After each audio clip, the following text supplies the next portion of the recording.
Hello दोस्तों, स्वागत है आपका मेरे यूट्यूब चैनल पे। आज हम जिस टॉपिक के बारे में बात करने जा रहे हैं वो है द कॉन्स्टिट्यूशन ऑफ इंडिया। आज हम एक ऐसी लेक्चर वीडियो बना रहे हैं जिसमें हम all over constitution of India के सारे आर्टिकल्स कवर करेंगे। जैसा कि आप देख पा रहे हैं, एज ऑन 9 दिसंबर 2020, 9 दिसंबर 2020 तक जितने भी अमेंडमेंट हुए हैं वो सारे हमने इस एक्ट में कवर कर रखे हैं। तो दोस्तों आइए चलते हैं और स्टार्ट करते हैं अपना topic, the constitution of India.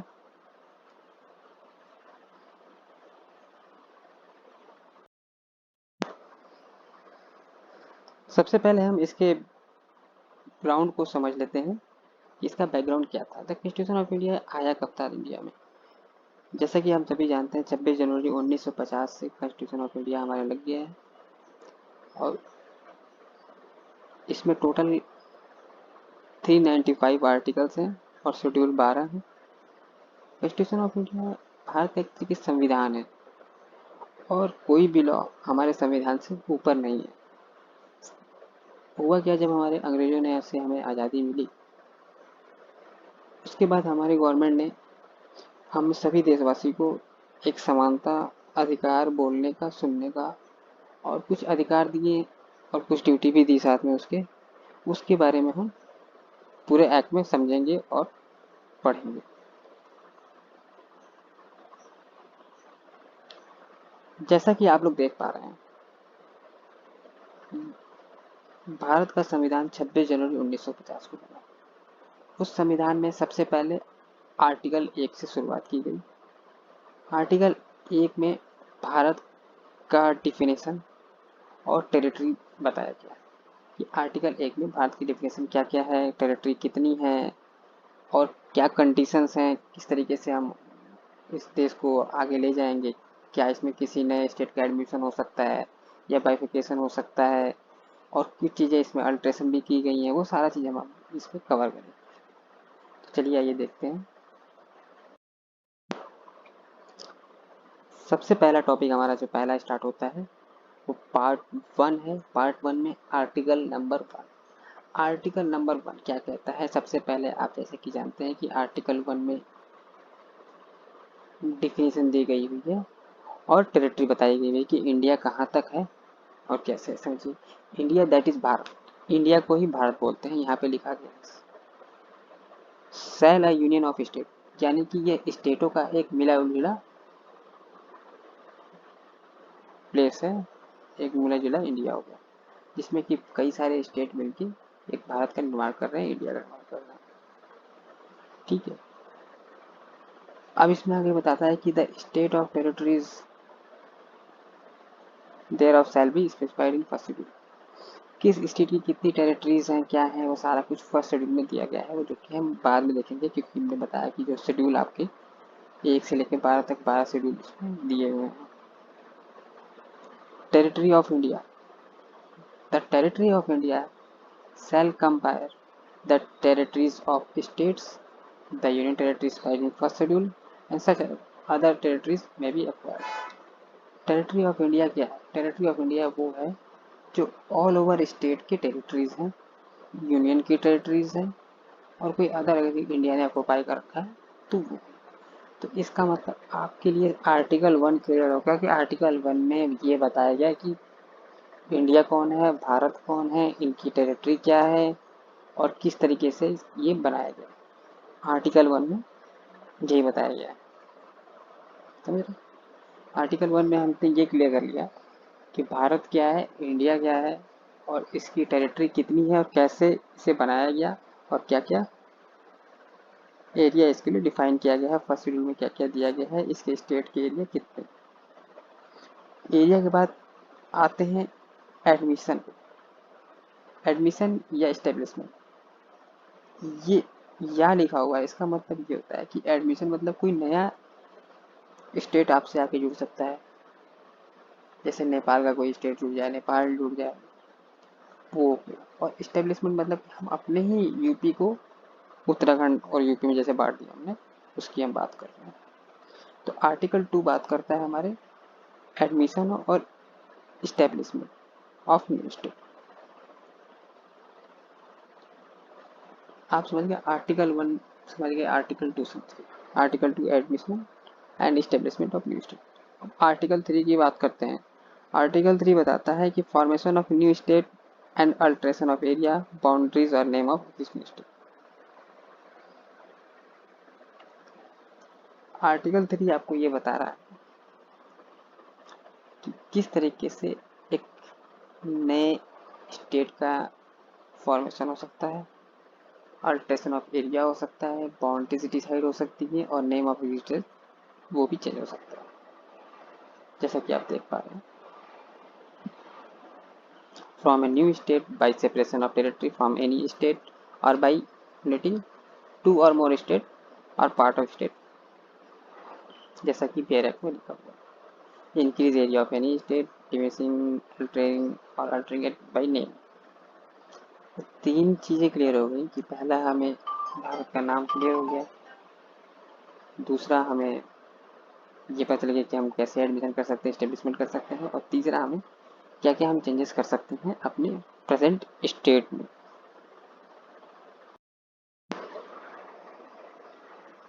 Article 4 क्या कहता है, ये बताता है कि आर्टिकल 2 और 3 में कोई अमेंडमेंट करना है उसके लिए लॉ पास कर सकते हैं। ये आपके लिए कोई ज़्यादा इंपॉर्टेंट टॉपिक नहीं है।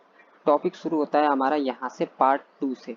पार्ट 1 में हमने इंडिया और भारत के बारे में समझा, इंडिया क्या है, भारत क्या है, बाउंड्रीज के बारे में समझा, स्टेट के बारे में समझा, अमेंडमेंट ऑफ स्टेट के बारे में समझा और उनकी बाउंड्रीज अमेंडमेंट के बारे में समझा। अब हम बात करते हैं आपकी, यानी इस देश के सिटीजन की। इस देश की सिटीजन कौन है, क्या है। तो अब हमारा शुरू होता है आर्टिकल 5 पार्ट 2। पार्ट 2 में क्या दिया गया है कि सिटीजन कौन होगा। Citizen at the commencement of constitution.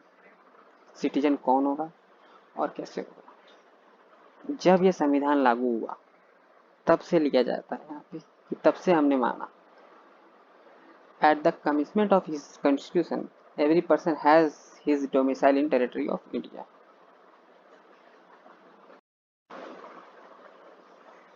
who is who was born in territory of India, either whose parents born in territory of India, who has been ordinary resident in territory of India not less than 5 years immediate preceding such commencement of the citizenship।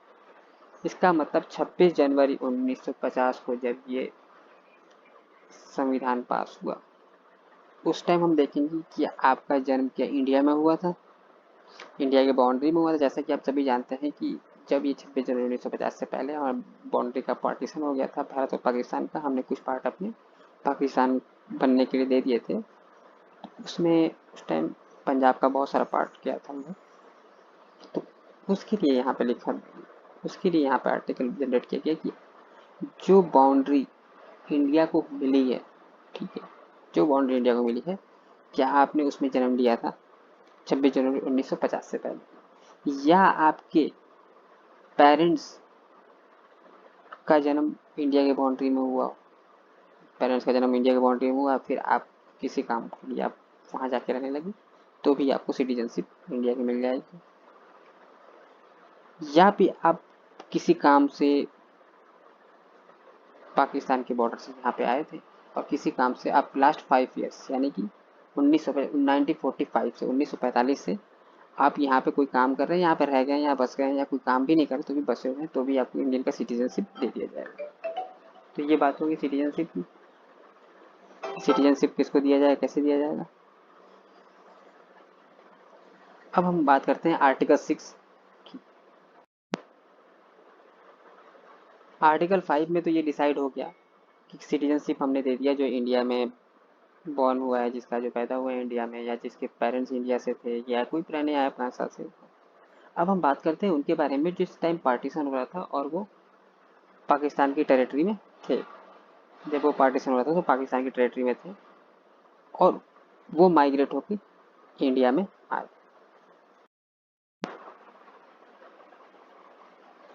यहाँ से अब मैं देखता हूँ, अब हम इसकी बात करते हैं जो पार्टीशन के बाद पाकिस्तान से इंडिया में माइग्रेट होके आए। जैसे कि हमारे बहुत सारे हिंदू भाई थे उस टाइम जब माइग्रेशन पार्टीशन हुआ तो वो वहाँ से जैसे कि आप सबको पता है, हमने मूवी भी देखी है, गदर मूवी, उसमें भी देखा आपने किस तरीके से पार्टीशन हुई थी, क्या हुआ था, सारी चीज़ें। तो अब हमारा जो भारतीय संविधान कहता है कि हम अब उनको सिटीजनशिप देते हैं जो कि पाकिस्तान से माइग्रेट होकर भारत आए हैं। उसकी क्या कंडीशन है, वो सारी चीज़ें हम इसमें देख लेते हैं। या तो ही और आइदर हिज पेरेंट्स और any of grand parents was born in India, defining government Indian act 1955। वो उनके पिताजी या उनके पेरेंट्स कोई भी अगर इंडिया के टेरिटरी में बॉर्न हुए हैं तो उनको हम देंगे। In case where such person has migrated before 19 day of 1948 ही हैज बीन ऑलरेडी। तो उन जैसे कि जब पार्टीशन हुआ तो उनको टाइम दिया गया कि 1 साल के ऐसा टाइम दिया गया। 1947 के बाद जब पार्टीशन हुआ तो 19 जुलाई 1948 19 जुलाई 1948 का टाइम दिया गया कि 19 जुलाई 1948 से पहले जिसको इधर आना है इधर आ जाए, जिसको उधर जाना है उधर चले जाएं। तो इसमें ये कंडीशन दिया गया है कि 19 जुलाई 1948 से पहले जो भी इंडिया में आ गए, माइग्रेट हो गए, उनको भी हम सिटीजनशिप दे देंगे। इस तरीके से आपका आर्टिकल 5, 6, 7, 8, 7 है आपका, आर्टिकल 7 है right citizen of certain migration of Pakistan. ठीक है। जो अब 7 में ये दिया गया है कि वो राइट जो यहाँ से माइग्रेट होकर पाकिस्तान में गए उनके क्या क्या अधिकार हैं, उससे हमें कोई लेना देना नहीं है। आर्टिकल 8 में दिया गया है कि right to citizen of certain person of Indian origin resident outside India. ऐसे लोगों के राइट जो इंडियन के सिटीजनशिप लेने के लिए बाहर से आते हैं या बाहर के हैं उनके लिए, उससे भी हमारा कोई लेना देना नहीं है। Person voluntary acquiring citizenship of a foreign state not to be citizenship. अगर कोई पर्सन, इसमें आर्टिकल 9 में बताया कि अगर कोई पर्सन बाहर का कोई सिटीजनशिप ले लेता है तो इंडिया का सिटीजनशिप उससे खत्म हो जाएगा। Continue to right citizenship. Article 10 ये कहता है कि अगर आपके पास एक बार सिटीजनशिप मिल गई तो ऐसा नहीं कि वो हमेशा आपके पास बना रहेगा। और कैसे उसके लिए क्या है कि एवरी पर्सन हु इज और is deemed to be citizen of India and any of the foreign provision of this part shall be subject to provision of any other law, any law that may be made by parliament country. अब country service क्या होगा, article 10 और 11 के लिए कहा गया कि parliament को ये राइट दी गई कि आप टाइम टाइम पे जो भी चाहें इसमें आप चेंजेस कर सकते हैं। तो हमारे मतलब का आर्टिकल इसमें से आर्टिकल 6 निकला कि सिटीजनशिप क्या है 7, बाकी सब सिटीजनशिप पे ही था। तो हमारा पार्ट ए ऐसे कंप्लीट हुआ। पार्ट 1 में हमने सिटीजनशिप के बारे में देखा। मोस्ट इंपॉर्टेंट पार्ट आ रहा है पार्ट 3। पार्ट 3 में हम देखेंगे फंडामेंटल राइट। ये बहुत ज़्यादा जरूरी चीज़ें हैं दोस्तों। इंडिया में रहने वाले सिटीजन्स को खुद ही नहीं पता कि उनके पास राइट्स क्या क्या हैं, जिससे कि वो आए दिन पुलिस से और अन्य किसी भी सरकारी ऑफिसर से प्रताड़ित किए जाते हैं, परेशान किए जाते हैं। ठीक है दोस्तों, तो आइए अब देखते हैं कि फंडामेंटल राइट्स हमारे क्या क्या हैं। और फंडामेंटल राइट्स कहाँ से स्टार्ट होता है, वो होता है आर्टिकल 12 से। आर्टिकल 12 से दोस्तों अब हम आप समझ गए कि पहले भारत क्या है, उसकी बाउंड्री क्या है। उसके बाद हम समझे कि सिटीजन कौन होंगे भारत के। अब जो सिटीजन होंगे उनके फंडामेंटल राइट्स क्या होंगे, उसके बारे में डिस्कस करेंगे। तो आर्टिकल 12 डिफिनेशन बताता है कि फंडामेंटल राइट क्या है। इन the part unless the content of otherwise required, the state include the government and parliament of India and the government and the legislation of each state and all local or other authority within the territory of India under the control of government of India।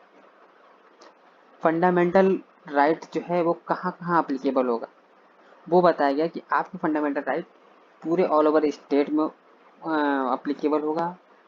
ठीक है, all over state includes government of India, government parliament of India, government legislation, state local authority and authority with in territory of India under the control of government of India. ऐसी कोई भी authority जो territory of India में है और government उससे, तो वहाँ पे आपकी ये फंडामेंटल राइट काम करेंगे।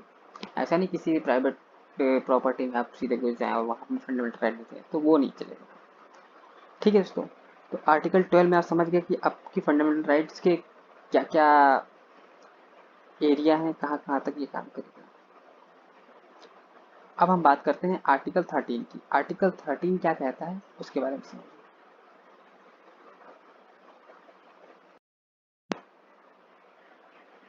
Law in consistence with or in derogate of the fundamental rights. Article 13 ये कहता है कि आप ऐसी कोई लॉ नहीं बना सकते या ऐसा कोई रूल नहीं बना सकते या कुछ ऐसा नहीं कर सकते। इस कॉन्स्टिट्यूशन के पास होने के बाद यानी 26 जनवरी 1950 के बाद ऐसा कोई भी एक्ट होगा या लॉ होगा जो कि इस कॉन्स्टिट्यूशन के राइट्स को बाउंड करता होगा, सिटीजन्स के राइट को बाउंड करता होगा या डिनाई करता होगा या ओवरराइड करता होगा, वो वाइड हो जाएगा, वो अप्लीकेबल नहीं होगा। अब आगे चलते हैं।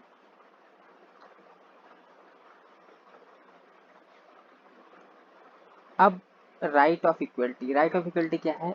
ये आपके फंडामेंटल राइट्स है, ये फंडामेंटल राइट्स में काउंट होता है। राइट ऑफ इक्वलिटी मतलब बराबरी का राइट। जैसा कि हम सभी जानते हैं कि संविधान आने से पहले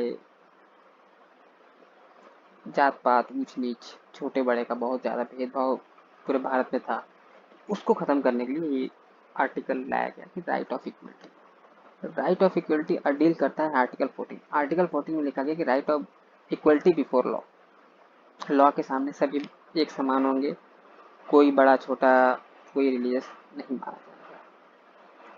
15, आर्टिकल 15 क्या कहती है? Prohibition of description of the ground of religion on the law. इन्होंने रोक लगाया कि अगर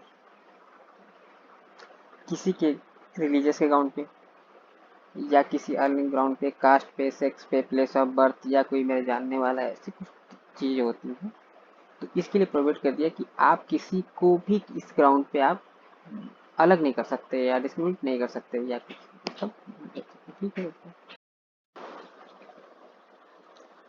आइए चलते हैं नेक्स्ट आर्टिकल पे, जो कि है article 16, equality of opportunity in matter of public employment.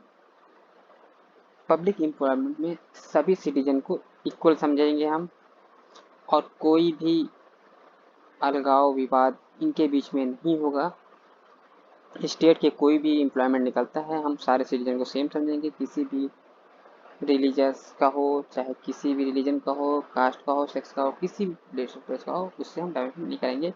But यहाँ पे आर्टिकल 16 में ही स्टेट को एक और पावर दी गई है, जो कि ये है आर्टिकल 16 सबसेक्शन 4 में। देखिए, nothing in the article shall prevent the state from making any provision for reservation appointment of post of favour of backward classes of citizens which in the opinion of the state is not adequate represented in service of the। मतलब अगर कोई state चाहे तो वो backward class के लिए कोई अलग से इसमें किसी भी एम्प्लॉयमेंट में रिजर्वेशन ला सकती है, उसमें कोई इशू नहीं आता। आगे चलते हैं, आर्टिकल 17 पे। आर्टिकल 17 कहता है एबोलिशन ऑफ अनटचेबिलिटी, अनटचेबिलिटी को हटाना। जैसे कि आप सभी जानते हैं, आज़ादी से पहले हमारे देश में एक कास्ट होते थे, बैकवर्ड क्लास को कोई छूना या उनके छुए खाना या उनको मंदिर में जाना, सब प्रवेश नहीं था। तो अनटचेबिलिटी को आर्टिकल 17 से रिमूव किया गया। आर्टिकल 18 जो है बहुत इंटरेस्टिंग है दोस्तों। आर्टिकल 18 में एबोलिशन ऑफ टाइटल्स। टाइटल्स मतलब कि आप टाइटल्स को एबोलिश कर दिया कि आप टाइटल अपना कहीं भी यूज नहीं कर सकते। No title not being a military or academic distinction shall be conferred by the state. कोई भी व्यक्ति या कोई भी स्टेट के अंदर रहने वाला या कोई सिटीजन जो होगा, वो अपने मिलिट्री और एकेडमिक को छोड़ के कोई भी टाइटल यूज नहीं है। जैसे त्रिपाठी कोई अलग टाइटल यूज कर रहा है, कोई अलग टाइटल यूज कर रहा है, या अपनी गाड़ियों पर लिखवा लेते हैं लोग, वो एडमिसेबल नहीं है। मिलिट्री यानी कि वो मिलिट्री पर्सन है तो वो लिखवा सकते हैं, या एकेडमिक जैसे कोई डॉक्टर है, वकील है, या कोई भी चीज़ें जो एजुकेशन जो है एकेडमिक क्वालिफिकेशन है, वो आपको उसको मेंशन करा सकते हो। No citizen India shall accept the title from the foreign state. No person India, मतलब कहने का मतलब ये है कि आप टाइटल हटा दिए, तो आर्टिकल 18 में आपने टाइटल हटा दिया। अब हम बात करते हैं राइट टू फ्रीडम की। अब हमें क्या क्या आज़ादी दी गई उसके बारे में। आर्टिकल 19 कहता है protest of certain right regarding the freedom of speech. बोलने की आज़ादी दी। सबसे पहले बड़ी बात ये थी कि आज़ादी से पहले बोलने की आज़ादी नहीं थी। आप किसी भी चीज़ों को गलत होते हुए, सही होते हुए, या किसी के बारे में अपनी आप राय या ओपिनियन नहीं दे सकते। तो इसको इसमें लाया गया, all citizen shall have the right. क्या क्या राइट है, सब चीज़ to freedom of speech and expression. तो फ्रीडम ऑफ स्पीच मतलब कि किसी भी बात को बोलने का, आपके मन में कुछ भी आता है उसको बोलने का आपको फ्रीडम होगा और एक्सप्रेशन देने का आपको फ्रीडम होगा। बट आप किसी को ऐसा नहीं कि अब्यूज कर रहे हैं, किसी को गंदे आप एक्सप्रेशन दे रहे हैं, अब्यूज करते रहे, ऐसा नहीं कर सकते। ठीक है। To assemble peacefully by with to assembly peacefully and without arm, बिना हथियारों के शांति से आप एक जगह इकट्ठा हो सकते हैं, किसी को प्रोटेस्ट कर सकते हैं। To form association or unions, कोई यूनियन बनाना या एसोसिएशन बनाने के लिए आपकी आज़ादी होगी। To move freely through the unity, आप within territory of India कहीं भी आ जा सकते हैं, इसके लिए कोई रोक टोक नहीं होगा। To move freely, to reside in state, और 19 का ये कहता है कि आप इंडिया के किसी पार्ट में इजिली रह सकते हैं, बस सकते हैं, सेटल हो सकते हैं, जॉब कर सकते हैं। ये ई के बाद एक एफ था आर्टिकल जो कि रिमूव कर दिया गया।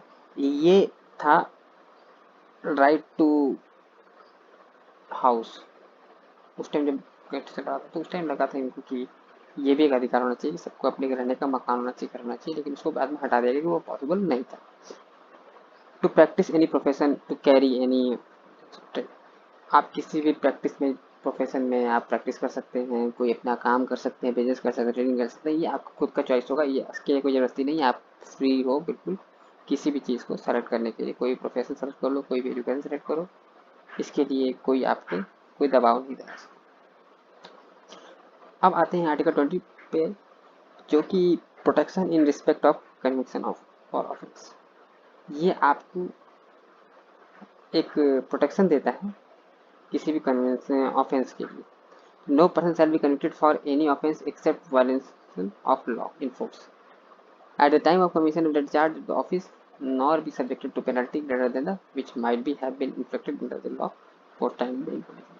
No person shall be prosecuted and punished and same offence, जिसमें ये बताया गया है किसी भी पर्सन को किसी भी गलती के लिए अगर कन्विक्ट किया गया है, आरोपी ठहराया गया है, तो उसको अपने उसके के खिलाफ आप आवाज़ कर सकते हैं, आप अपनी बात रख सकते हैं, अपना फेस रख सकते हैं, और आपको लॉ में जो सज़ा लिखी होगी वही सज़ा दी जाएगी, उससे ज़्यादा नहीं दी जा सकती है।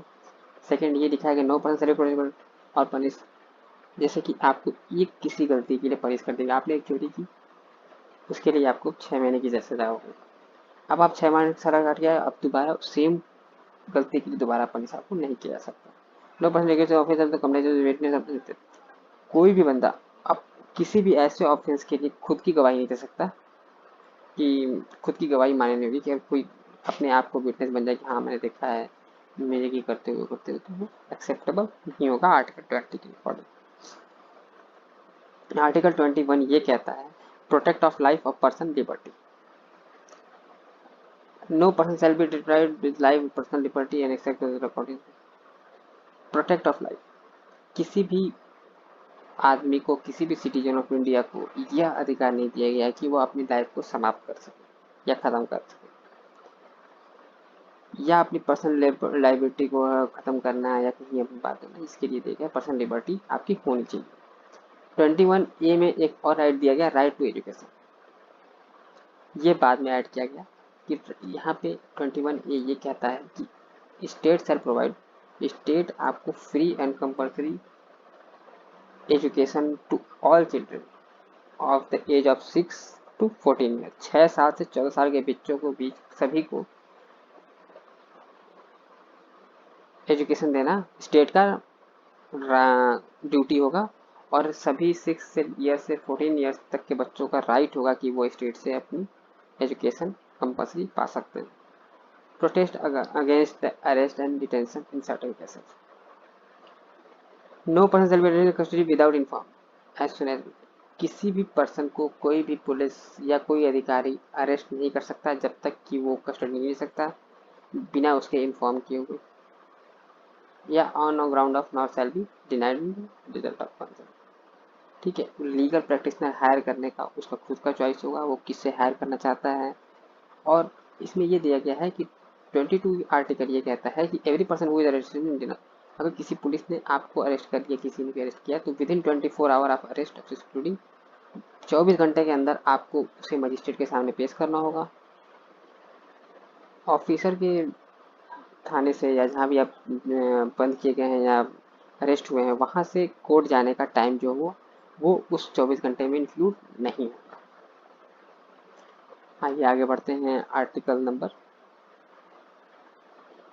21 23 राइट अगेंस्ट एक्सप्लोइटेशन। एक्सप्लोइटेशन क्या है कि एक तरीके से जबरदस्ती करना, आपके साथ जोर जबरदस्ती करना, उसके लिए दिया गया है कि provision of traffic of human being is enforced. इसका मतलब ये हुआ कि आर्टिकल 23 भारत के संविधान के आर्टिकल 23 आपको यह आजादी देता है कि आप किसी से फोर्स लेबर नहीं करा सकते, या आपसे कोई फोर्स लेबर मतलब जबरदस्ती आपसे कोई काम नहीं करा सकता।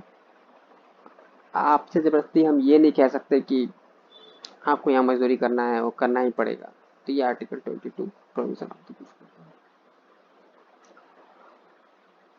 किसी इंसान की खरीद फरोख्त नहीं हो सकती, ये चीज़ों की खरीद सकती इंसान। आर्टिकल 23 कहता है कि आप किसी भी इंसान को खरीद नहीं सकते पैसे से या किसी भी चीज़ों से, कि इस खरीद के इस इंसान को खरीद ले जिंदगी भर के लिए कि हम गए उसके घर वालों से 1 लाख लोन करते, तो ये प्रोविजन है। आर्टिकल 24 फिर आर्टिकल 24 ने कहा कि जैसे ये आर्टिकल में क्या हुआ था कि आज़ादी से पहले जो समस्याएं थी उन सबको सामने रखा गया और उस आग को आर्टिकल के थ्रू लाया गया। आज़ादी के पहले ये समस्या थी कि बच्चों को फैक्ट्रियों में लगा देते थे, तो उसके लिए उन्होंने लगाया कि provision employment of children in factories. कोई भी बच्चा 14 साल से छोटा बच्चा को किसी फैक्ट्री में माइन में या हैजर्डस एम्प्लॉयमेंट को ऐसा कोई काम करते जिससे नुकसानदेह धुआं या गैस निकलता है तो उसमें आप इसको नहीं रख सकते। अब आते हैं नेक्स्ट आर्टिकल पे, article 25 right to freedom of religion. ये क्या कहता है? ये आपको देता है एक राइट अपने रिलीजन को सेलेक्ट करने का, उसको चुनने का, उसके साथ रहने का। ठीक है, आप हिंदू हैं, मुसलमान हैं, सिख हैं, ईसाई हैं, जो भी हैं आप उसको कंटिन्यू कर सकते हैं या उसको चेंज कर सकते हैं, उसका कर सकते हैं। तो आप आइए देखते हैं आर्टिकल 25 क्या कहता है। Freedom of consistence of free profession practice and provision. देखिए इस ये आर्टिकल 25 ये कहता है कि आप पूरी तरीके से फ्री हैं, पूरी तरीके से आज़ाद हैं। आप किसी भी रिलीजियस को सेलेक्ट कर सकते हैं, किसी को चेंज कर सकते हैं, किसी को मूव कर सकते हैं, उसका प्रचार प्रसार कर सकते हैं और उसके बारे में लोगों को जागरूक कर सकते हैं। आगे आगे आर्टिकल 26 आते हैं। दोस्तों जैसा कि हम सब जानते हैं टोटल 395 आर्टिकल्स हैं कॉन्स्टिट्यूशन में और हमें वो पूरा ही ऑल ओवर कवर करना है, इसीलिए हम थोड़ी सी जल्दी में चल रहे हैं और सारी चीज़ों को फिर भी आपको बताते हैं, आगे बढ़ रहे हैं। आर्टिकल 26 आर्टिकल 26 में आते हैं freedom to manage religious affair. Religious affair मतलब कि जैसे कि आपको भी पता होगा कि कुछ ऐसे जैसे दुर्गा पूजा होता है, दुर्गा पूजा भी इसी में आता है, freedom to manage religious affair. अगर कोई आपका रिलीजियस होता है, अफेयर्स होता है या कोई आप त्यौहार मनाते हैं, सेलिब्रेट करते हैं, उसके लिए आपको फ्रीडम होगा कि आप उसे अच्छे से मना सकते हैं जिस तरीके से प्लेस से। Freedom as a payment of tax or promotion of any particular. No person will comply or pay any tax and to proceed which will especially provide। किसी भी पर्सन को आप बाध्य नहीं कर सकते किसी भी रिलीजियस के बढ़ाने के लिए, उसको पेमेंट करने के लिए या कोई डोनेशन लेने के लिए किसी भी पर्सन को आप बात नहीं कर सकते। कि पहले होता था कि लोग बातें करते थे कि नहीं आपको अगर इसमें रहना है, यहाँ रहना है तो आपको इतना देना ही होगा कंट्रीब्यूशन, उसके लिए आप किसी को बातें नहीं कर सकते। आर्टिकल 28 पे आते हैं freedom to attend religious instruction. Article 28 कुछ नहीं कहता है, आर्टिकल 28 ये कहता है कि आप फ्री हो किसी भी एजुकेशनल इंस्टीट्यूशन में अपने रिलीजियस के इंस्ट्रक्शन देने के लिए, बताने के लिए, समझाने के लिए। आते हैं नेक्स्ट टॉपिक पे जो है कि cultural and educational right. Article 29 कहता है कि protest of interest in minorities. Any section of citizen resident in the territory of India as having distinct language no. अच्छा 29 ये कहता है कि जैसे बंगाल में बिहार के लोग कम है, ठीक है, तो बंगाल में बिहार के लोग जितने भी हैं वो चाहे तो भोजपुरी भी बोल सकते हैं, अपना कोई भी त्यौहार मना सकते हैं, कुछ भी कर सकते हैं, इसके लिए कोई उनको रोक टोक नहीं कर सकता है पूरे ऑल ओवर स्टेट में। No citizen is denied admission to into education institution maintain by state of the receiving right to monitoring of the establishment of admission education institute.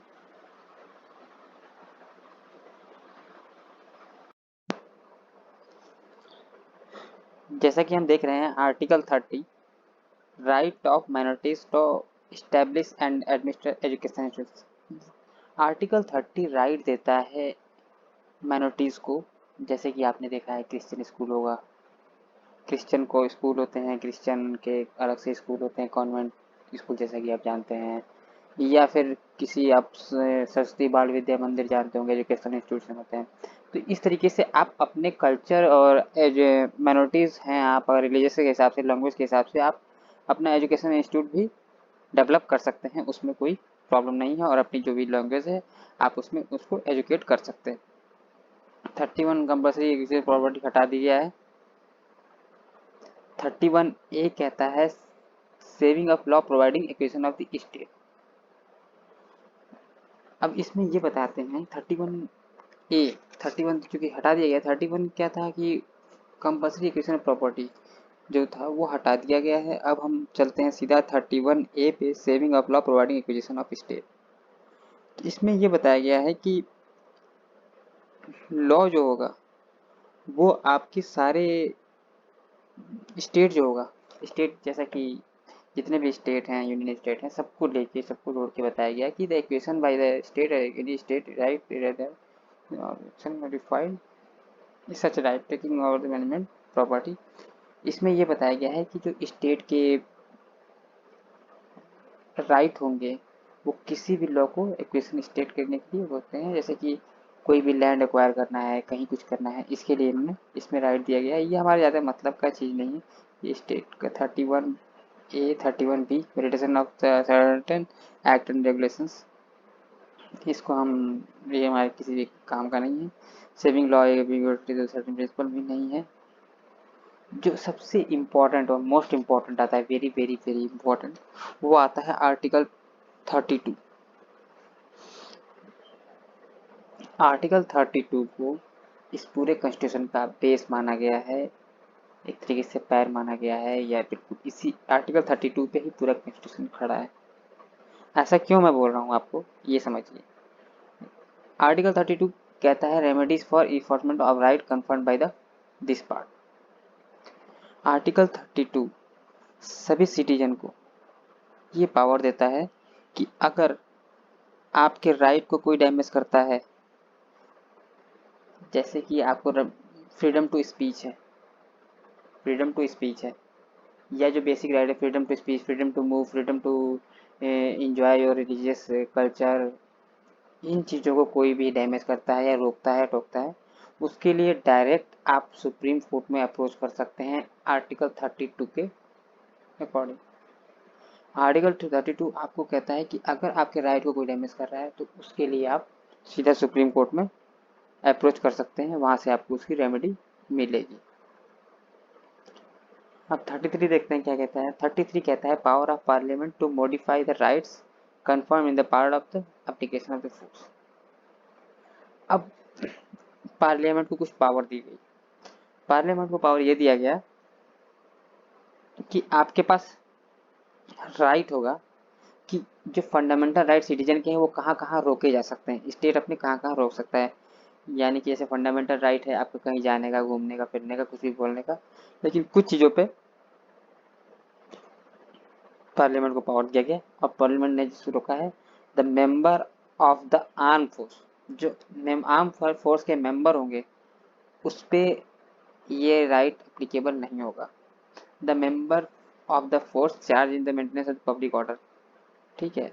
The person employed in the bureau of, जैसे कि जो army के बंदे होंगे, army के employ होंगे, army के member होंगे, उनके ऊपर आईबी इन्वेस्टिगेशन ब्यूरो के जो मेंबर होंगे उनके ऊपर, या फिर कोई टेलीकॉम सेटअप फोर्स बाई, जैसे कि किसी फोर्स के लिए टेलीकम्युनिकेशन सेट कर रखा है तो फ्रीडम टू स्पीच है, तो ये नहीं कि आपने यहाँ की बात जाके वहाँ बोल दी, क्या उनको फ्रीडम टू स्पीच ये नहीं मिलेगा रिस्ट्रिक्शन में, ठीक है। ये रिस्ट्रिक्शन लगाया गया कि ये इसलिए लगाया गया कि देश के लिए कंट्री के सिक्योरिटी के रीजन से लगाया गया कि अगर आदमी और ये लोगों को हम फ्रीडम टू स्पीच राइट दे देते हैं तो इससे प्रॉब्लम आ सकती है। अब हम चलते हैं आगे की तरफ और देखते हैं आर्टिकल 34 क्या कहता है। Racism right in part of the well material law in force in area.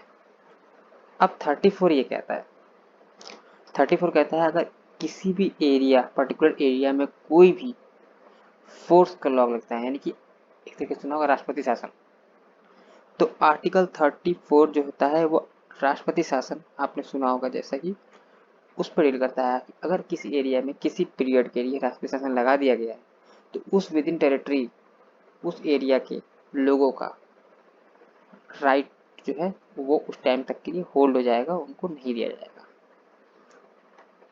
आगे चलते हैं।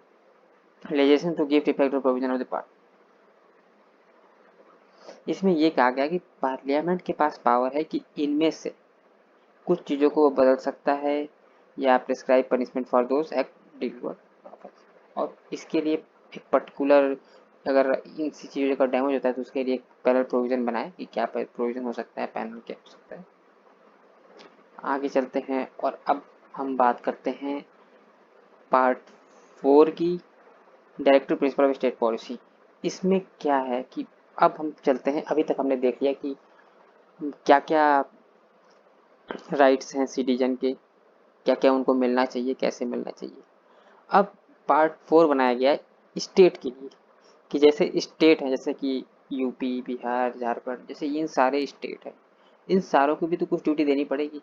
क्या सेंट्रल पूरे ऑल ओवर इंडिया को तो मैनेज नहीं कर पाएगा और सबके लिए रूल नहीं बना पाएगा। जैसा कि आप सब समझते हैं कि हर स्टेट के कल्चर अलग है, रिलीजियस अलग है, वहाँ का लोकल अलग होता है, लोकेलिटी अलग होती है और लोकल रिक्वायरमेंट अलग होती है। तो उसीलिए कुछ पावर्स स्टेट को दिए गए जिसमें कि वो अपने एरिया के अकॉर्डिंग और अपने सोशल रिक्वायरमेंट के अकॉर्डिंग कुछ काम कर पाए।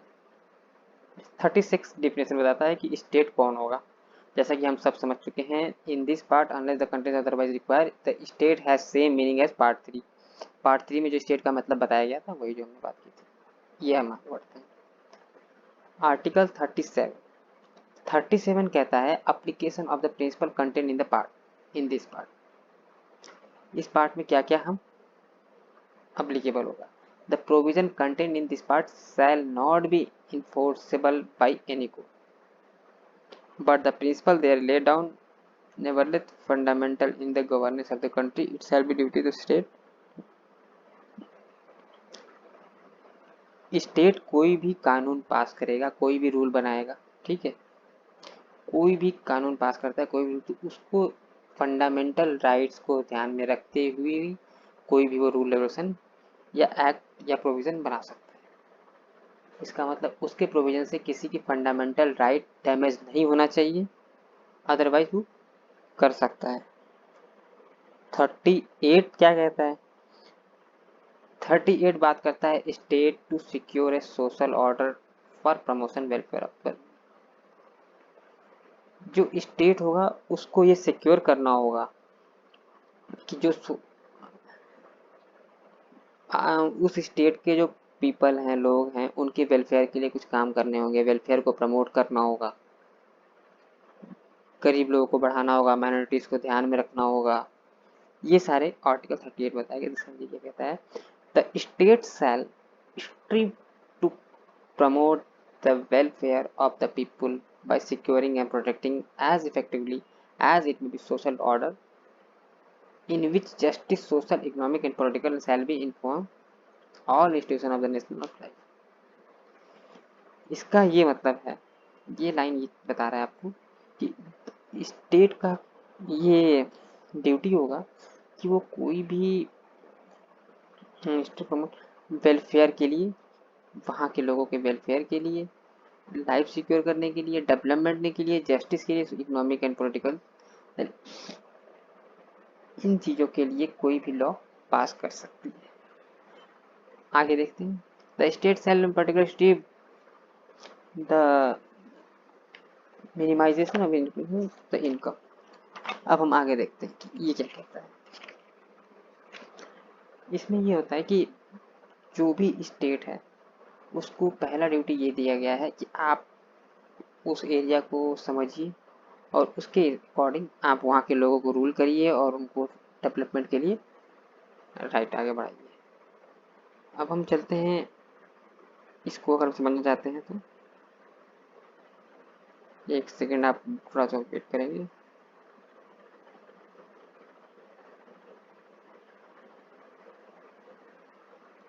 ठीक है, तो इसमें आर्टिकल 38 आप समझ रहे हैं। आर्टिकल 38 का मतलब होता है द स्टेट सेल स्ट्यू।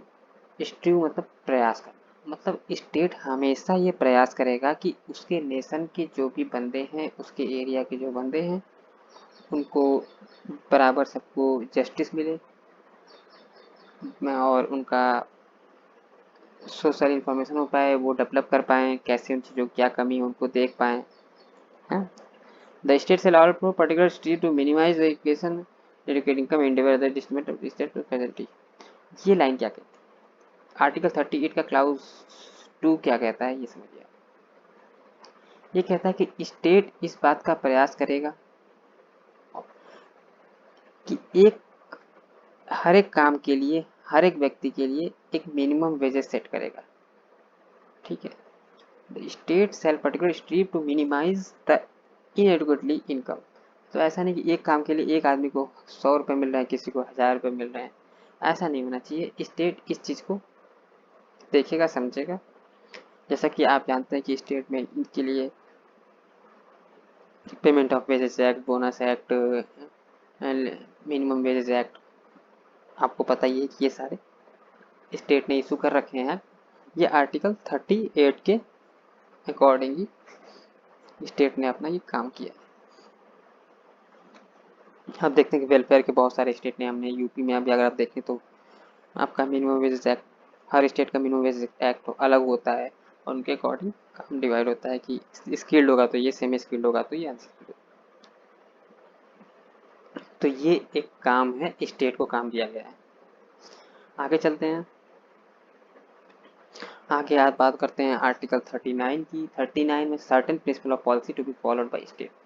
कुछ प्रिंसिपल हम आपको दे रहे हैं जो कि स्टेट को फॉलो करना है। वो क्या प्रिंसिपल है वो समझिए आप।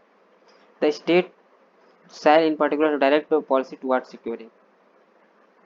स्टेट का ये काम होगा कि वो पॉलिसी बनाए इन चीज़ों को सिक्योर करने के लिए।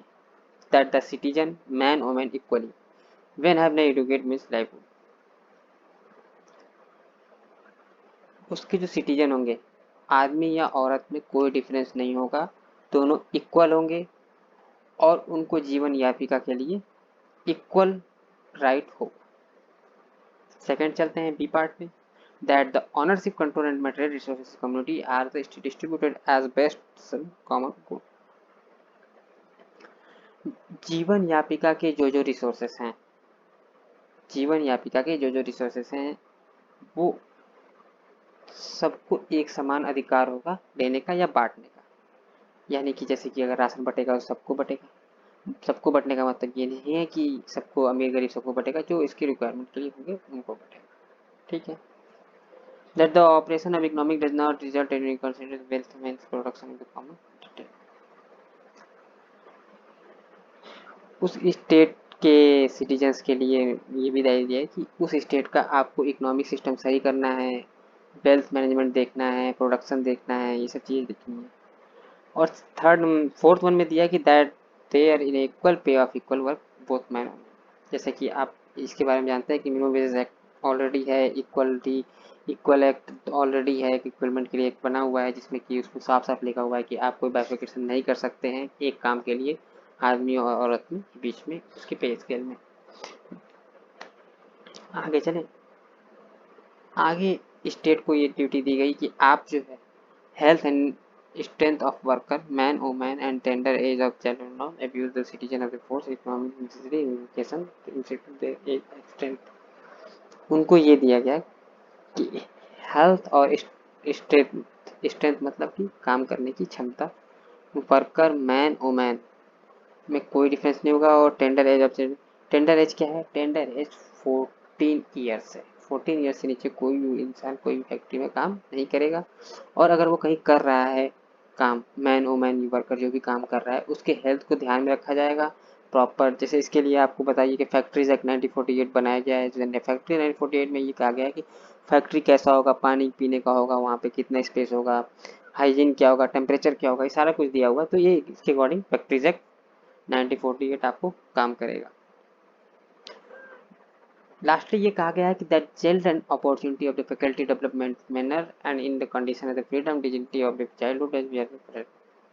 इसके लिए बताया गया कि स्टेट ये सिक्योर करेगा कि वहाँ के बच्चे को पढ़ने पढ़ने और हेल्दी रहने, यानी कि जब वो उसका बर्थ हो तो पोलियो ड्रॉप उसको पिलाए, तो ये हेल्थ पे आ गया।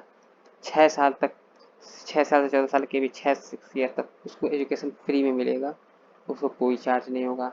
14 ईयर्स तक एजुकेशन देना जरूरी है। ये सारी चीज़ें इसमें कवर होती हैं। तो यहाँ तक हम 38 समझ चुके हैं, 39 समझ चुके हैं। अब हम चलते हैं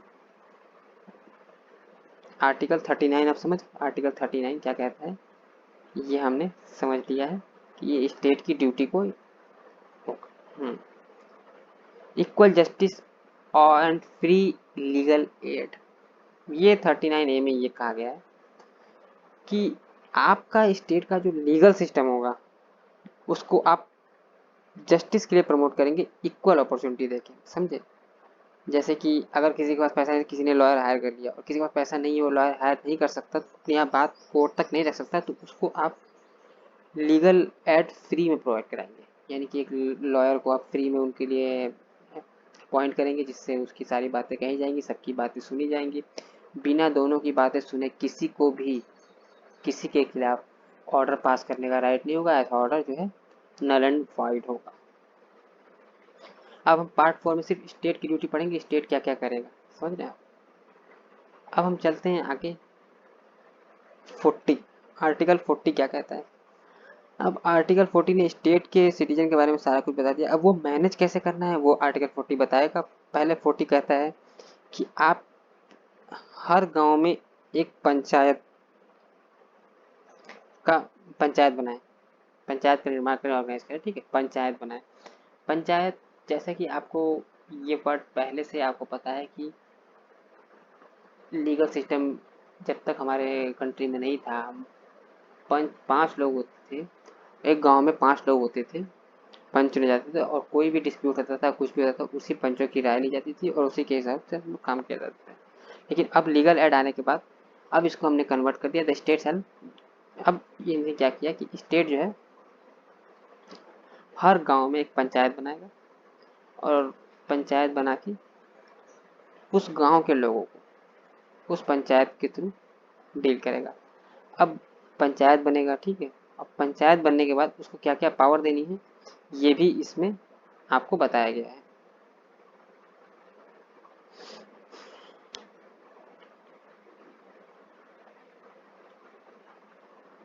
एक सेकेंड, 40, 41, 40 हो गया ना, 40, हाँ। आर्टिकल 40 स्टेट है, state organise panchayat of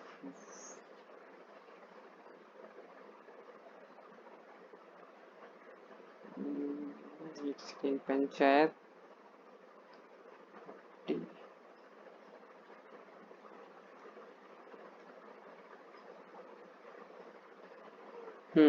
panchayat and unit the power to authorities necessary establish function as unit of self government. हर गांव में स्टेट एक पंचायत बनाएगा, और उस पंचायत का राइट जो होगा वो एक सेल्फ गवर्नमेंट, मतलब खुद अपने आप को एक गवर्नमेंट की तरह सबका देख रेख करना, ये काम उसको दिया जाएगा। पंचायत का चुनाव होगा, और एक पंचायत के चुनाव में उस गांव का एक प्रधान अपॉइंट होगा, प्रधान 5 साल के लिए होगा, एक उप प्रधान होगा, और एक सचिव होगा। सचिव जो होगा वो गवर्नमेंट के पेरोल पे होगा और गवर्नमेंट का एम्प्लॉय होगा। सचिव का काम होगा उस गांव की सभी लेखा जोखा रखना। प्रधान और उप प्रधान वहाँ पे हर 5 साल पे चुने जाएंगे चुनाव के थ्रू। आगे चले, देखिए ये एक्ट, ये जो एक्ट है, कॉन्स्टिट्यूशन है इंडिया का, ये थोड़ा सा लेंदी है और हमको पूरा कवर करना है, इसलिए हम एक चीज़ को एक बार कर देंगे, कहीं आपको अगर डाउट हो, कुछ समझ ना आ रहा हो तो आप वीडियो को रिपीट करके दोबारा देख सकते हैं, उसमें कोई इशू नहीं है। ठीक है, आगे चल। आगे आर्टिकल आता है 41। 41 क्या कहता है? Right to work, right to work, to education, to public of certain state जो है, the state shall within the limit of economic capacity and development make effect provision for securing the right to work, education, public assistance in case of unemployment, old age, and sickness, disability। अब इसमें क्या कहता है?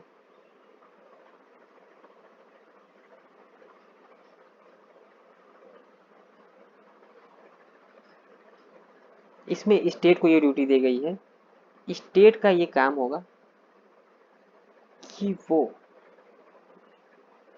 वहाँ के unemployment को ध्यान में रखें, एजुकेशन को ध्यान में रखें, लोगों को एजुकेशन प्रोवाइड करें, एम्प्लॉयमेंट प्रोवाइड करें, ओल्ड एज होम बनाए, सिकनेस और डिसेबिलिटी के लिए बेनिफिट के लिए कुछ करें। मतलब ये सारा स्टेट की ड्यूटी दी गई कि with in limit economic limit of capacity and development, आपके अपने इकोनॉमिक के हिसाब से जितनी आपके पास पैसे आते हैं टैक्स के थ्रू, आप जितना रिकवर करते हैं उसके अकॉर्डिंग आप जो है वहाँ के डेवलपमेंट के लिए काम करें, लोगों को एम्प्लॉयमेंट दें। जैसे मनरेगा आया था, आपको पता है, वहाँ पे भी था कि गांव के हर एक व्यक्ति को इतने दिन का रोजगार आपको देना ही देना है, फिक्स देना ही देना है। ठीक है, अगले प्रोविजन चले। अगला प्रोविजन है article 42, provision for just and human condition for work military relief. इसमें उन्होंने ये कहा कि आप सभी स्टेट अपने स्टेट में एक प्रोविजन बनाएंगे जिसमें आपके जो वर्क करते हैं, महिलाएं काम करती हैं फैक्ट्रियों में, ऑफिसों में, उनके लिए मिलिट्री रिलीफ का प्रोविजन बनाएंगे, जैसा कि सभी स्टेट ने बना रखा है। अभी क्या है, एज पर रूल अगर किसी लेडी को मिलिट्री लीव चाहिए होती है तो उसको 3 महीने का पेड लीव देना जरूरी है। और क्या क्या उसको बेनिफिट देना होगा, अगर 250 से ज़्यादा आपके पास लेबर है तो आपको एक लेडीज़ के लिए एक रूम बनाना होगा, रेस्ट रूम टाइप का बनाना होगा जिसमें वो अपनी बेबी फिट करा पाए। ये सारी चीज़ें इसकी प्रोविज़न की अकॉर्डिंग बनी हुई है। आगे बढ़ते हैं 43 पे, living wages and ETC for worker.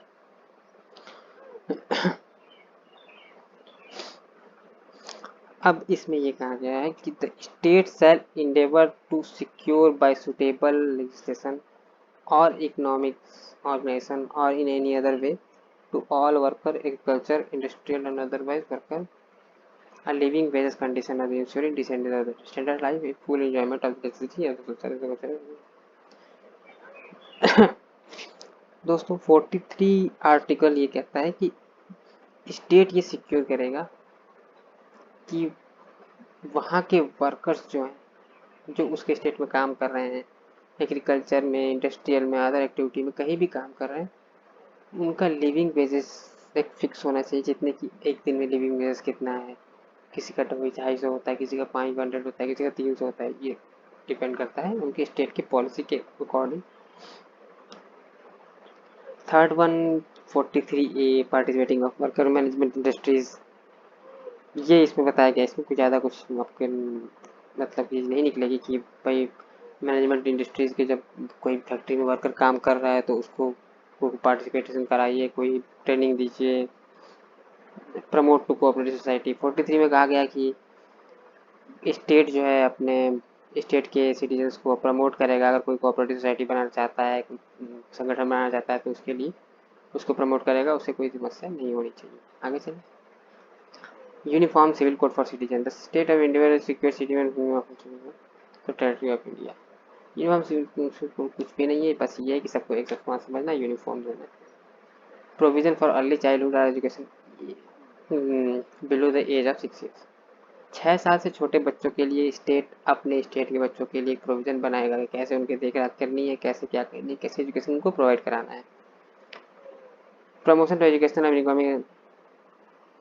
अब इन्होंने एक काम और दिया इनको, कहा कि भैया देखिए सबका तो आपने कर दिया, लेकिन SC, ST and other weaker section, OBC, other कुछ ये क्या है तो इनके लिए आपको इनका इकोनॉमिक कंडीशन सही करना, इनके लिए प्रोविज़न बनाना, जैसा कि आप समझते हैं कि सभी इन्हीं के लिए प्रोविज़न बनता है कि यहाँ पे जॉब होगा तो यहाँ छोड़ देना, ये करना वो करना, ये सब कुछ इनकी 46 प्रोविज़न के अकॉर्डिंग चल रहा है। आइए आगे बढ़ते हैं 47 पे। 47 देता है duty to state to raise the level nutrition of the public health the state regarding the raising the level nutrition and the standard of the living of the state. ये कुछ भी जी, इसमें ये बताइए कि आप स्टेट के लोगों आपके स्टेट के लोगों को हेल्दी रखना है तो हेल्दी रखने के लिए क्या चाहिए, कैसे पब्लिक लाइफ में इंप्रूवमेंट कर सकते हैं, हेल्थ कैसे मेंटेन कर सकते हैं, ये सारी चीज़ें। ऑर्गेनाइजेशन एग्रीकल्चर स्टेट अपने सिटीजन्स के अपने स्टेट अपने बाउंड्रीज के अंदर जो भी एग्रीकल्चर है उसको डेवलप करेगा, साइंटिफिक रिसर्च करेगा, उनको खाद जो प्रोवाइड होता है, ये सब चीज़ें आती हैं इसमें। आगे चले क्या 48 भी कुछ 48 ये कहता है improvement of safe guard of forest. 48 ये कहता है कि आप अपने स्टेट के जो भी जंगल एरिया है उसको प्रोटेक्ट करेंगे, पेड़ों को कटने से बचाएंगे, हरियाली वाली चाहिए। 49 protection of the movement of the place. 49 कहता है कि आप अपने स्टेट के पहाड़, नेचुरल इम्पोर्टेंस, कहीं झरना है पहाड़ है उसको सिक्योर करेंगे, ये नहीं कि उसको तोड़ के अपना मॉल बना दिया वहाँ पे, आप ये चीज़ नहीं कर सकते हैं। Protection of moment and place mountain and plates of the objection of national importance, उसको आप सेफ और सिक्योर रखेंगे और उसकी रक्षा करना आपका काम है। सेपरेशन जुडिशरी आर्टिकल 50 कहता है कि आपका जुडिशरी जो होता है कार्यपालिका न्यायपालिका से अलग होना चाहिए। एग्जीक्यूटिव क्या होता है कार्यपालिका, जुडिशरी का होता है न्यायपालिका। तो ऐसा नहीं कि कार्यपालिका और न्यायपालिका आपस में उस दोनों को सेपरेट रखना होगा। 51 प्रमोटिंग 51 ये कहता है कि आपका स्टेट कोई ऐसा रूल या रेगुलेशन ना बनाए जिससे कि हमारे इंटरनेशनल किसी कंट्री से हमारे रिलेशनशिप खराब हो, या कोई टूरिस्ट आता है आपके यहाँ घूमने तो उसकी रक्षा करिए, उसको मेंटेन करिए, अपना प्रमोट करिए, है ना, जिससे कि आपके देश का नाम आगे हो, इनकरेज सेटलमेंट। तो ये स्टेट की ड्यूटी हो गई आपका, ये सारी ड्यूटी जो होती है ये स्टेट की हमने आपको टोटल बता दिया कि स्टेट का ड्यूटी कहाँ से कहाँ तक है। पार्ट 4 में स्टेट की ड्यूटी आती है वो हम आपको बता दिए हैं कि आर्टिकल जो है आपका आर्टिकल 36 से डिफेंस शुरू होता है, 37 से एप्लीकेशन होता है और 38 सिक्योरिंग ऑर्डर, ये सारी 38 से लेके आपका 51 तक आपको स्टेट की ड्यूटी आती है, 38 से 51। अब आपको गवर्नमेंट कहती है पाती है पार्ट 4A, पार्ट 4 का एक अलग से ए बनाती है जिसको बाद में ऐड किया गया है ख्याल से ये 4A constitution of 42nd amendment at 1976। 47 amendment हुआ था और 1976 में इसको ऐड किया गया कि आपने इतने सारे राइट दे दिए पब्लिक को आपने इतने सारे राइट दे दिए, अब उनको कुछ ड्यूटी भी देना जरूरी है जिससे कि चीज़ें आपस में सेटल हो और लेवल पे चलती रहें। ऐसा नहीं कि कोई अपने राइट्स का मिसयूज कर रहा है, कहीं घूमने चला गया, कहीं कुछ कर रहा है, उसको कुछ ड्यूटी भी देनी होगी कि बिना ड्यूटी के राइट्स का कोई मतलब नहीं बनता है। तो आइए समझते हैं फंडामेंटल ड्यूटीज़ के बारे में। तो जैसा कि मैंने बताया कि 51A ये 42nd अमेंडमेंट 1976 में ऐड किया गया, इसमें ड्यूटी दी गई सिटीजन को, जिससे हम सब की एक ड्यूटी है वो एक एक करके समझ लेते हैं। Abide by the constitution and respect ideal institution and national flag and national anthem. हम सभी को कॉन्स्टिट्यूशन और उनके respected ideal institution, national flag and national anthem का रिस्पेक्ट करना चाहिए। ठीक है, हम ही सभी की हमारी ड्यूटी है कि हम नेशनल फ्लैग का रिस्पेक्ट करें, ऐसे वैसे न फेंकें, नेशनल एंथम का रिस्पेक्ट करें, हम जब नेशनल एंथम खड़े हो जाएं उसको आदर दें, ठीक है, जहाँ भी कोई कहता है कि जैसे बहुत सारे कई इससे पहले कई बार डिस्प्यूट ऐसा आ चुका है जिसमें कि लोग बाग कहते हैं कि भाई ऐसा कहाँ लिखा है कि हमें नेशनल एंथम पे खड़े हो जाना है या उसको रिस्पेक्ट देना है, हम नहीं खड़े होते, ऐसा कुछ भी नहीं। तो 1976 में 42 अमेंडमेंट में ये 42 अमेंडमेंट है, उसमें ये लिख दे किया गया है कि आपकी ये ड्यूटी बनती है कि आपको जो है national flag and national anthem में को रिस्पेक्ट करना है, इसको आपको रिस्पेक्ट करना मैंडेटरी है, ड्यूटी दी गई है आपको। ठीक है, तो पहले ड्यूटी समझ गए, समझ के चलिए ये बहुत इंपॉर्टेंट पॉइंट है 51A फंडामेंटल ड्यूटीज जो है। जैसे कि फंडामेंटल राइट्स इंपॉर्टेंट है, 32 आर्टिकल इंपॉर्टेंट है, वैसे 51A फंडामेंटल ड्यूटीज भी इंपॉर्टेंट है। कभी कभी क्वेश्चन पेपर आ जाता है, पेपर में पूछ रहा जाता है कि क्या क्या फंडामेंटल ड्यूटीज हैं। इतना ईजी तो नहीं आएगा फंडामेंटल ड्यूटीज, बट ऐसे आ सकता है कि क्या ये फंडामेंटल ड्यूटीज में आता है या नहीं आता है। तो पहला फंडामेंटल ड्यूटी समझ गए आप, नेशनल फ्लैग और नेशनल एंथम का रिस्पेक्ट करना, कॉन्स्टिट्यूशन का रिस्पेक्ट करना। सेकंड चले,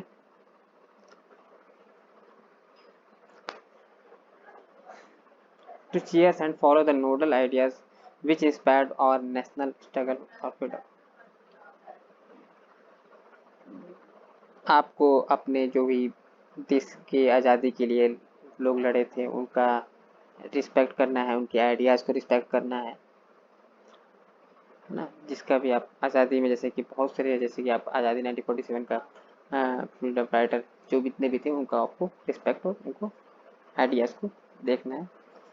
to upholding and protest sovereignty unity of integrity of India, आपको इंडिया की इंटीग्रिटी, ठीक है, यूनिटी, इंटीग्रिटी मतलब ईमानदारी, आपको इंडिया की ईमानदारी, यूनिटी, ऐसा कोई भाषण नहीं देना जिससे कि डिस्प्यूट हो जाए, दंगे भड़क जाए, ऐसा कुछ भी नहीं करना है आपको। Uphold the protest of sovereignty, ठीक है, एक तो ये चीज। अब फोर्थ में आते हैं, to defend the country and render national services of the called upon to do so, आपको अपनी कंट्री की रक्षा करनी है और कभी नेशनल सर्विस की जरूरत पड़ी या कभी ऐसा कभी इमरजेंसी पड़ा और आपको देश की रक्षा के लिए बुलावा आया, बुलाया जाएगा, तो आपको उसमें जाना चाहिए या जाना होगा एक तरीके से, ठीक है। To promote harmonic spirit brotherhood among the trending relation regional. पांचवा पॉइंट ये कहता है आपको अपने देशवासियों के साथ भाईचारे के साथ रहना चाहिए, सभी के रिलीजियस का रिस्पेक्ट करना चाहिए, औरतों की रिस्पेक्ट करनी चाहिए, लेडीज को रिस्पेक्ट देनी चाहिए, ये सारी चीजें बताता है। आगे चले, to value the presence of the rich heritage of our composite culture, हमारे इंडिया के जो भी कल्चर हैं उसका रिस्पेक्ट करना चाहिए, उसको संभालना चाहिए, उसको वैल्यू देना चाहिए। आगे चले, to protest improve the natural environment include the forest, आपकी ये भी ड्यूटी बनती है कि आप नेशनल जो है नेचुरल इन्वायरमेंट है, जैसे कि पेड़ है, जंगल है, नदी, झील, झरने हैं, जानवर हैं, उनकी आप रक्षा करें, प्रोटेक्ट करें, उनको संभालें, देख रेख करें, ये आपकी ड्यूटी दी जाती है।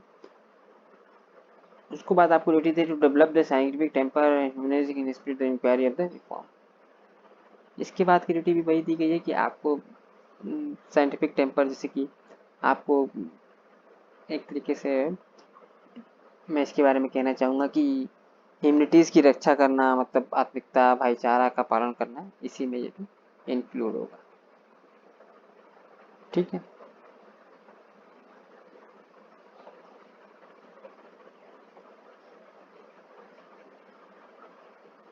आगे चलें,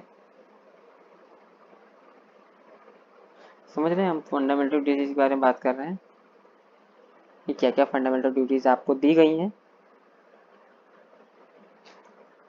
इसके बाद आती है safe guard public property and, आपका ये ड्यूटी बनता है कि आप पब्लिक प्रॉपर्टी जो है, जैसे कि कोई पब्लिक प्रॉपर्टी, जैसे कोई स्कूल, कॉलेज, पार्क, ऐसी कोई पब्लिक प्रॉपर्टी है उस पर कोई वायलेंस ना करें, मारपीट ना करें, कुछ कब्जा ना करें प्रॉपर्टी को, है ना। Strict toward the excellence in spare the individual collection, national consultant high level of individual. आपको कोशिश करना है कि आप अच्छा काम करें जिससे कि नेशनल का नाम और ऊपर जाए, अच्छा हो। Who is parent and guardian providing opportunity for education of his child or in case of the age of 6 to 14। और एक ड्यूटी और दी गई, जो कि पेरेंट्स बनते हैं, माता पिता बनते हैं, वो अपने बच्चे को जन्म से लेके, ठीक है, जन्म लेने के बाद उसका टेक केयर करेंगे, ध्यान रखेंगे, अच्छे शिक्षा देंगे और 14 ईयर्स तक मैंडेटरी एजुकेशन उसको प्रोवाइड करेंगे। 6 एंड 14 ईयर्स,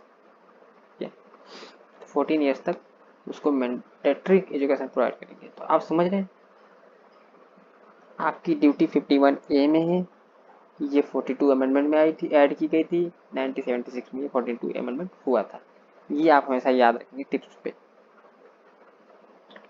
इसके बाद जो पार्ट आता है वो पार्ट आता है 5 द यूनियन, संघ। चैप्टर 1 एग्जीक्यूटिव, चैप्टर 1 कार्यपालिका। अब तो समझ गए, सबकी ड्यूटी समझ गए, सब कुछ समझ गए।